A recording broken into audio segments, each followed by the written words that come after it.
بسم اللہ الرحمن الرحیم۔ شروع اللہ کا نام لے کر جو بڑا مہربان نہایت رحم والا ہے۔ یہ قرآن یعنی کتاب روشن کی آیتیں ہیں، مومنوں کے لیے ہدایت اور بشارت ہے، وہ جو نماز پڑھتے اور زکوٰۃ دیتے ہیں اور وہ آخرت کا بھی یقین رکھتے ہیں۔ جو لوگ آخرت پر ایمان نہیں رکھتے، ہم نے ان کے اعمال ان کے لیے آراستہ کر دیے ہیں تو وہ بھٹکتے پھر رہے ہیں۔ یہی لوگ ہیں جن کے لیے برا عذاب ہے اور وہ آخرت میں بھی بہت نقصان اٹھانے والے ہیں۔ اور تم کو یہ قرآن اس حکیم و علیم کی طرف سے عطا کیا جاتا ہے۔ جب موسیٰ نے اپنے گھر والوں سے کہا کہ میں نے آگ دیکھی ہے، میں وہاں سے رستے کا پتہ لاتا ہوں یا کوئی شعلہ یعنی ایک انگارہ تمہارے پاس لاتا ہوں تاکہ تم آگ تاپو۔ جب موسیٰ اس کے پاس آئے تو ندا آئی کہ وہ جو آگ میں تجلی دکھاتا ہے بابرکت ہے، اور وہ جو آگ کے ارد گرد ہے، اور اللہ جو تمام عالم کا پروردگار ہے پاک ہے۔ اے موسیٰ، میں اللہ ہوں، عزت والا، حکمت والا، اور اپنی لاٹھی ڈال دو۔ سو جب اسے دیکھا تو اس طرح حرکت کر رہی تھی گویا سانپ ہے، تو پیٹ پھیر کر بھاگے اور پیچھے مڑ کر نہ دیکھا۔ فرمایا اے موسیٰ ڈرو مت، میرے پاس پیغمبر ڈرا نہیں کرتے۔ ہاں، جس نے ظلم کیا پھر برائی کے بعد اسے نیکی سے بدل دیا تو میں بخشنے والا مہربان ہوں۔ اور اپنا ہاتھ اپنے گریبان میں ڈالو، بے عیب سفید و روشن نکلے گا۔ ان دو معجزوں کے ساتھ جو 9 معجزوں میں داخل ہیں فرعون اور اس کی قوم کے پاس جاؤ کہ وہ بدکردار لوگ ہیں۔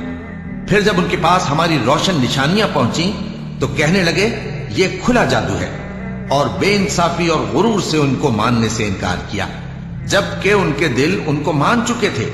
سو دیکھ لو کہ فساد کرنے والوں کا انجام کیسا ہوا۔ اور ہم نے داؤد اور سلیمان کو علم بخشا، اور انہوں نے کہا کہ اللہ کا شکر ہے جس نے ہمیں اپنے بہت سے مومن بندوں پر فضیلت دی۔ اور سلیمان داؤد کے قائم مقام ہوئے اور کہنے لگے کہ لوگوں، ہمیں اللہ کی طرف سے پرندوں کی بولی سکھائی گئی ہے اور ہر چیز عنایت فرمائی گئی ہے، بے شک یہ اس کا خاص فضل ہے۔ اور سلیمان کے لیے جنوں اور انسانوں اور پرندوں کے لشکر جمع کیے گئے اور پھر ان کی جماعتیں بنائی گئیں، یہاں تک کہ جب چیونٹیوں کے میدان میں پہنچے تو ایک چیونٹی نے کہا کہ چیونٹیوں اپنے اپنے بلوں میں داخل ہو جاؤ، ایسا نہ ہو کہ سلیمان اور اس کے لشکر تم کو کچل ڈالے اور ان کو خبر بھی نہ ہو۔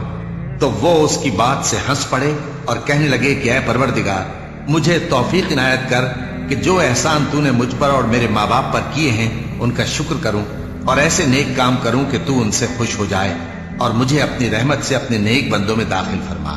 اور جب انہوں نے پرندوں کا جائزہ لیا تو کہنے لگے کیا سبب ہے مجھے ہدہد نظر نہیں آتا، کیا کہیں غائب ہو گیا ہے؟ میں اسے سخت سزا دوں گا یا ذبح کر ڈالوں گا یا میرے سامنے اپنی بے قصوری کی واضح دلیل پیش کرے۔ ابھی تھوڑی دیر ہوئی تھی کہ ہدہد آ موجود ہوا اور کہنے لگا کہ مجھے ایک ایسی چیز معلوم ہوئی ہے جس کی آپ کو خبر نہیں، اور میں آپ کے پاس ملک سبا سے ایک یقینی خبر لے کر آیا ہوں۔ میں نے ایک عورت دیکھی کہ ان لوگوں پر حکومت کرتی ہے اور ہر چیز اسے میسر ہے، اور اس کا ایک شاندار تخت ہے۔ میں نے دیکھا کہ وہ اور اس کی قوم اللہ کو چھوڑ کر آفتاب کو سجدہ کرتے ہیں، اور شیطان نے ان کے اعمال انہیں آراستہ کر دکھائے ہیں اور ان کو رستے سے روک رکھا ہے، بس وہ رستے پر نہیں آتے اور نہیں سمجھتے ہیں کہ اللہ کو جو آسمانوں اور زمین میں چھپی چیزوں کو ظاہر کر دیتا اور تمہارے پوشیدہ اور ظاہر اعمال کو جانتا ہے، کیوں سجدہ نہ کریں؟ اللہ کے سوا کوئی عبادت کے لائق نہیں، وہی عرش عظیم کا مالک ہے۔ کیونکہ آیت سجدہ تلاوت کی گئی ہے لہذا سامعین پر سجدہ واجب ہے۔ سلیمان نے کہا اچھا، ہم دیکھیں گے تو نے سچ کہا ہے یا تو جھوٹا ہے۔ یہ میرا خط لے جا اور اسے ان کی طرف ڈال دے، پھر ان کے پاس سے ہٹ جانا اور دیکھنا کہ وہ کیا جواب دیتی ہے۔ ملکہ نے کہا کہ دربار والوں، مجھ تک ایک نامہ گرامی پہنچایا گیا ہے، وہ سلیمان کی طرف سے ہے، اور مضمون یہ ہے کہ شروع اللہ کا نام لے کر جو بڑا مہربان نہایت رحم والا ہے، بعد اس کے یہ کہ مجھ سے سرکشی نہ کرو اور مطیع و فرما بردار ہو کر میرے پاس چلے آؤ۔ خط سنا کر کہنے لگی کہ اے اہل دربار، میرے اس معاملے میں مجھے مشورہ دو، جب تک کہ تم حاضر نہ ہو اور صلاح نہ دو میں کسی کام کا فیصلہ نہیں کیا کرتی۔ وہ بولے کہ ہم بڑے زوراور اور سخت جنگجو ہیں، اور حکم آپ کے اختیار میں ہے، تو جو حکم دیجیے گا اس کے انجام پر نظر کر لیجیے گا۔